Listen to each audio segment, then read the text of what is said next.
Welcome to the Informed Fitness Podcast, 20 minutes with New York Times bestselling author Adam Zickerman.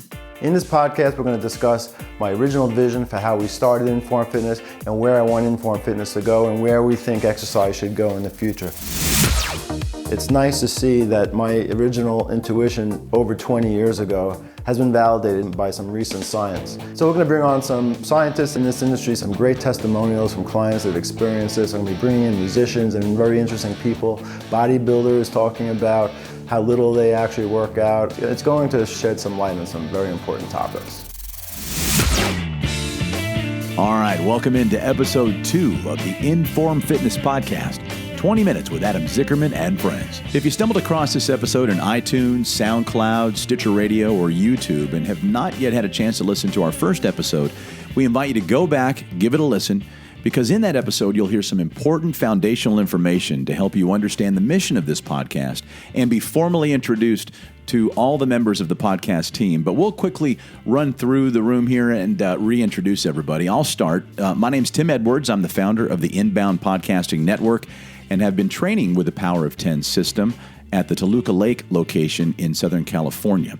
And joining me here in the Los Angeles area, just a few freeways away from the Inbound Podcasting Studio, is one of my trainers at Informed Fitness, Sheila Melody. Hey, Sheila. Hi, Tim. How you doing? I'm coming here from sunny Southern California. It's a beautiful day. It's perfect today.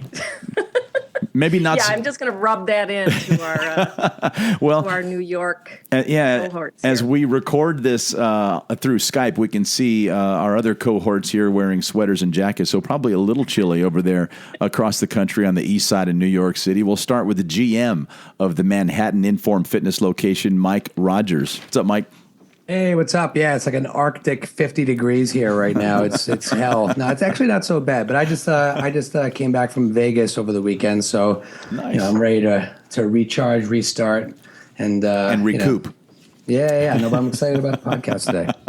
And of course, the reason we're all here, the founder of Informed Fitness and author of New York Times bestseller Power of 10: The Once a Week Slow Motion Fitness Revolution, Adam Zickerman. How you doing, Adam? Hey guys, looking forward to this. We got one under our belt, and here we go with number 2. But before we drill down into today's topic, the definition of exercise versus recreation, let's quickly recap what we discussed in the first episode, Adam, if you don't mind, for our listeners who've not yet listened to that show. What is the Power of 10? Well, it's the name of my book, Power of 10, and there wasn't a Power of 10 until the book came out, actually. It was just Informed Fitness. And the premise of Informed Fitness and then the book was to understand and put exercise in its proper perspective and what we should expect from exercise. And ultimately, the premise is that the sole purpose of exercise is to build muscle, to maintain muscle mass as we get older. That, to me, is the number one priority of any exercise plan. And the whole book, Power of 10, and the whole technique starts there.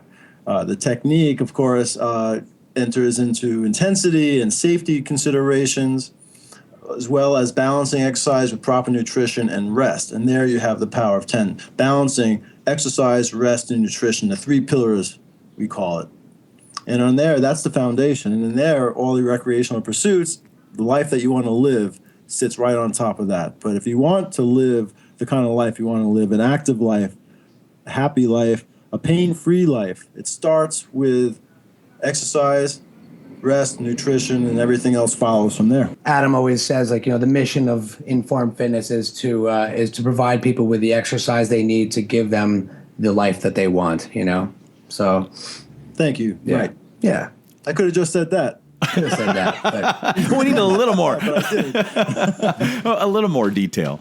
And of course, Informed Fitness. Sheila, why don't you chime in on that if you don't mind? Why Informed Fitness? Well, I always say there's a couple reasons for that. One is that we want to inform our clients always. We're all informed. We're informing them about why you're doing this exercise, even to the point of what muscles are working at that particular time.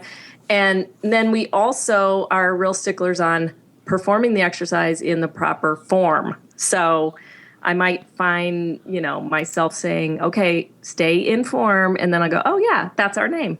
And it's perfect. And that is, we are calling our community that we're building here through the Inform Fitness podcast to Inform Nation, because that's what we're trying to do. If you're listening to this podcast and you're enjoying what you hear and you're becoming educated, you're becoming informed, we invite you to join Inform Nation. We'll have more details on how you can do that at the conclusion of the show. Now, this show is geared towards those who are looking to build muscle, lose fat, maintain cardiovascular health, and maybe even improve whatever it is that you love to do, which really ties nicely into today's topic, exercise versus recreation. And briefly, let's go around the room and discuss what are some of the physical activities we all enjoy that might be confused with exercise. Let's start with you, Sheila.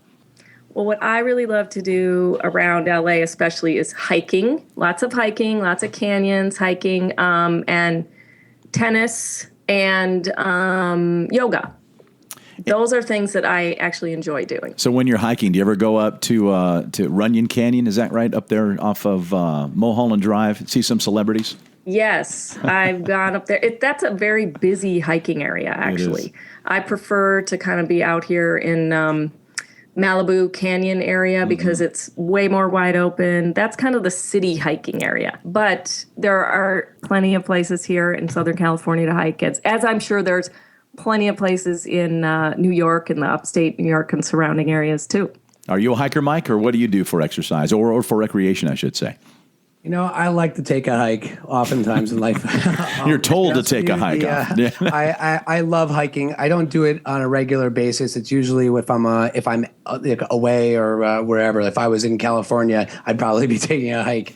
But I grew up with a lot of very, very active every sport, and I did soccer and lacrosse very competitively.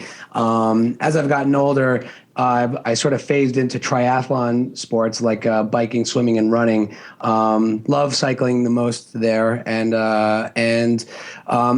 even more recently, tennis and golf over the last few years. So I do a lot of stuff, and I just have a problem sitting still. So being active is extremely important to me, and using my body is very, very important to me. So, Adam, what do you do? I know I thought you told stories in the past. You like to ski. I'm a seasonal recreator. I mean, during the winter, I pretty much are limited to just skiing. And in the better weather, I like to hike. Actually, I go fishing. I do a lot of fly fishing. I love fly fishing. And we just got a puppy. So what kind of dog? A golden doodle. So we have some beautiful preserves by our house, and we're going to start doing some more of those walks and hikes with the dog now. And walk the dog. It'll force you outside. And then in New York City, too, do you drive through the city or do you do a lot of walking to and from the subway? Well, that's another thing. It's a walking city for sure. Mm-hmm. Boy, we're on the move all the time. I got to take up hiking just to keep up with all of you. That's not something that I've really explored. All I do outside of what I do at Inform Fitness in Toluca Lake is I play softball once a week. And outside of that, basketball with my kid. And that's it. So I probably need to get out a little bit more often and add to my recreation list. But how is all of this different from exercise? Because all of these things that we're mentioning, one would say, well, isn't that exercise? You're playing tennis a few times a week. You're hiking. Tell us the difference, Adam. This is really, it seems like a relatively easy concept to grasp. But you say there's a difference between exercise and recreation. I think once it's explained, it seems easy, but you still have pushback.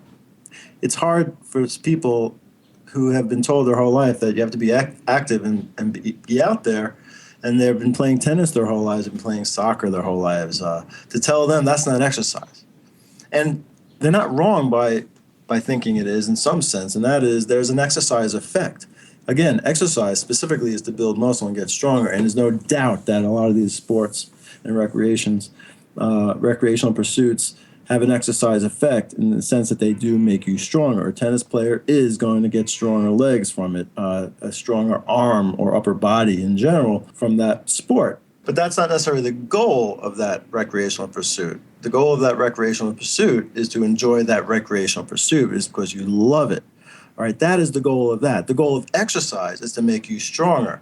And the problem with recreational pursuits being perceived as exercise is that's not the goal of recreational pursuits. And they can get you stronger to an extent, but it comes with its risks, and it's not comprehensive. It's not going to do what you really want exercise to do.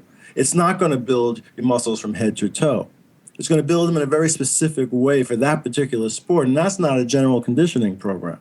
You don't have to spend a lot of time to get strong. 20 minutes once a week without the risk of getting injury, as opposed to being a weekend warrior, or maybe even more so, and thinking that, you join a bike club and you're biking on the Wednesday night bike trips, and then you have the weekend stuff, and you're thinking you're doing all this because it's in place of your exercise. For people that are saying, well, I don't need to work out, or I don't need to lift weights or do anything because I play tennis 3 times a week, or I golf every week. Right. And that's the problem. People are we hear that a lot. We hear that, I'm sure Sheila and Mike and myself, we hear that a lot when we do an intake and we say, so have you exercised in the past? And they'll say yes, and they'll start listing the sports that they play, right?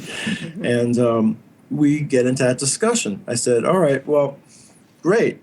I mean, those are great things, and I hope you continue to do them, or maybe we'll want to do them again once you feel up to it. And that's one way I make that distinction with people, to help them make that distinction, that this exercise program might get, especially if they haven't done their recreational pursuits in a while because they don't feel like they're in shape to do them. Or they may have hurt themselves in the process of doing them. Like tennis players constantly, we have them all the time. Like they had tendonitis, tennis elbow, or golfers with back problems, and it's just like, and it's keeping them off the course. I mean, and that's the thing. It's walking like 4 miles, and they get to miss out on that type of thing, and it's unfortunate. So I have an interesting story, just personally, as far as. I've done a lot of yoga, and I was always doing yoga, and then I started to get into do this. And then when I got certified and I opened the Toluca Lake facility, then it was like, my life got very, very busy, and I couldn't go to my yoga class for over a year. So, and I go to this very hot, the Bikram yoga, which is an hour and a half. It's very, intense kind of. So I finally made it to a yoga class after a year. And this was the testament to me that this works as far as just building your muscle. Because I used to go to the yoga class, and then I'd be off for a couple months and go back. And the first time back, the next day I was so sore, just from doing it. And this time I hadn't been in a year. I went. And even though, yes, it was a little more like a different kind of endurance getting through that class, the next day I was not sore. And that was like, oh my gosh, this is because I have been building my muscle and I'm strong. And so it was a whole different eye-opening thing for me. Yeah, I noticed it when the first time I went skiing, and I went to high altitude. And when you're coming from the East Coast and you go out to Colorado and you're at 12,000 feet, 11,000 feet, and you do a couple of runs, you really feel it. And my ski mates that were living in Colorado were always impressed that the East Coaster, me, actually hung in with them until about 3 o'clock. They went till 5, but the fact that I even lasted until 3 doing the runs that I was doing with them, coming right off the plane from the East Coast, they were impressed. Yeah, I get that as a testimonial. So, probably more often than any other in regards to sports performance or recreational type of performance, in regards to their strength and endurance and ability to stay out on the slopes. I hear it all the time, and I just heard it last week from one of our clients. He said he specifically said it's night and day, and he's a very athletic person already. But he said it's absolutely so clear that the strength training that he did here for only a couple months too, maybe 8-10 sessions previous to his skiing. He said it was unbelievable. And frankly, over how long I've been here, 13 years, I think I've heard that the most. At least a few times a season I hear that, especially from new clients. Yeah. So this is the thing I want to say. All right. What Mike just said is very interesting as far as what I would want to know is why? What is happening? What is it about this exercise in particular that is actually preparing somebody in some sense to be able to handle a ski trip at high altitudes for the first time, even when in the past they would need at least 3 days to adjust to the altitude. What's actually happening there physiologically, and what is it about our exercise program that's causing that? But before I get right to that, I just want to sum up this difference between exercise versus recreation. All right, again, exercise has a very specific goal to build muscle and to do it without undermining your health at the same time. And when I say not undermining your health, I'm not necessarily talking about getting hurt right there on the spot. But I also, that is part of it, of course, the acute injuries that can happen from lifting something too fast or the wrong way, and there, boom, herniated disc, torn muscle. That happens. But I'm also talking about the insidious things that occur that when you don't realize are happening. When you go for those runs 5 days a week and everything feels okay, but your knees sore from time to time, but an ice pack and Advil later, it's okay. And you're feeling that year after year. Next thing you know, it's getting a little bit worse. Fast forward another 5 years or so, and you're still doing all that. You're being told you need hip replacement, knee replacement. You have arthritis here, you have arthritis there. Your neck is hurting you now. Your shoulders are hurting you from the repetition. The tennis is not fun anymore.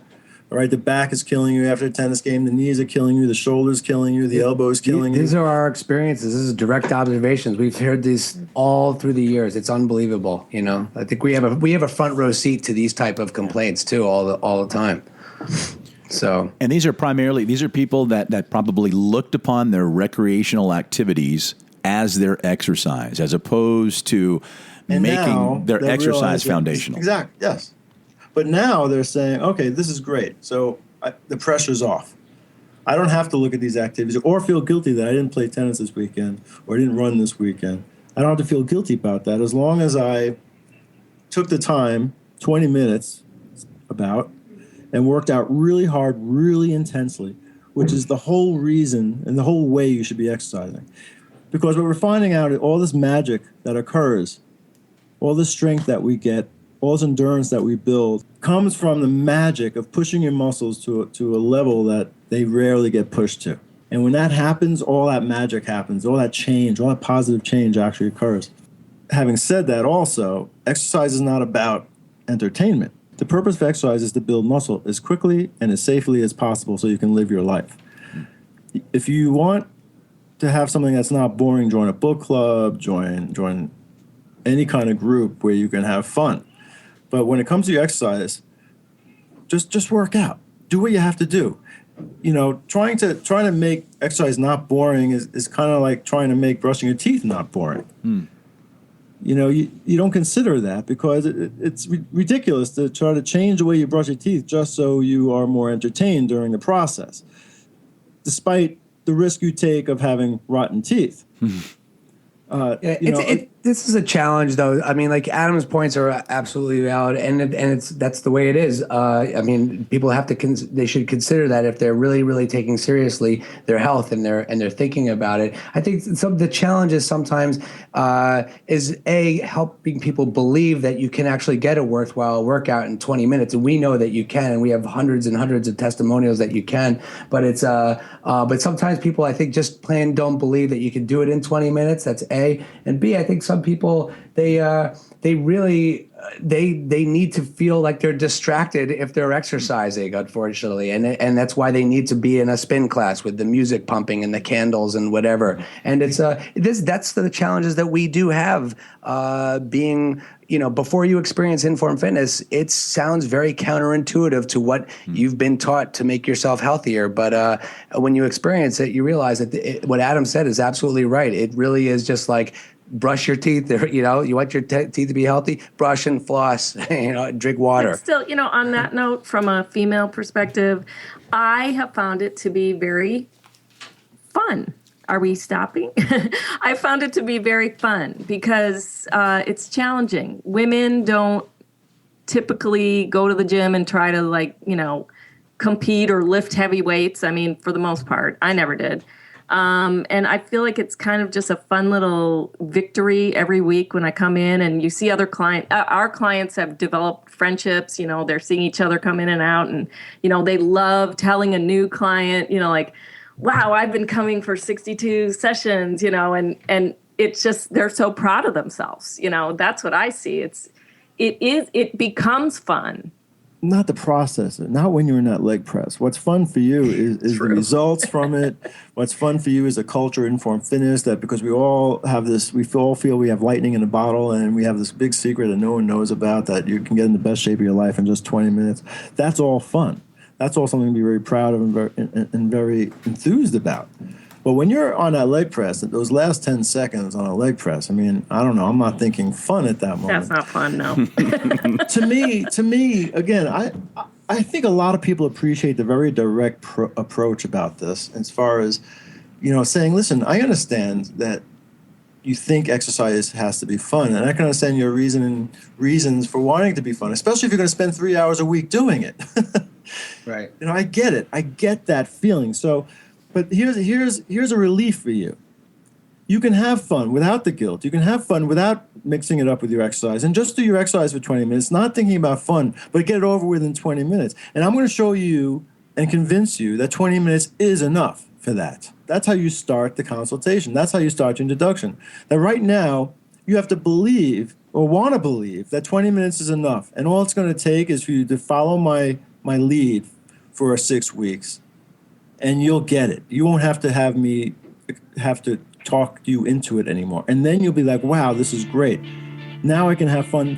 The other, how many minutes are left in that week? Well, that certainly is what first attracted me to this workout. Minimal time investment with great returns. And in just a few months, I've shed a few pounds, my clothes are fitting better, and more importantly, I'm getting stronger.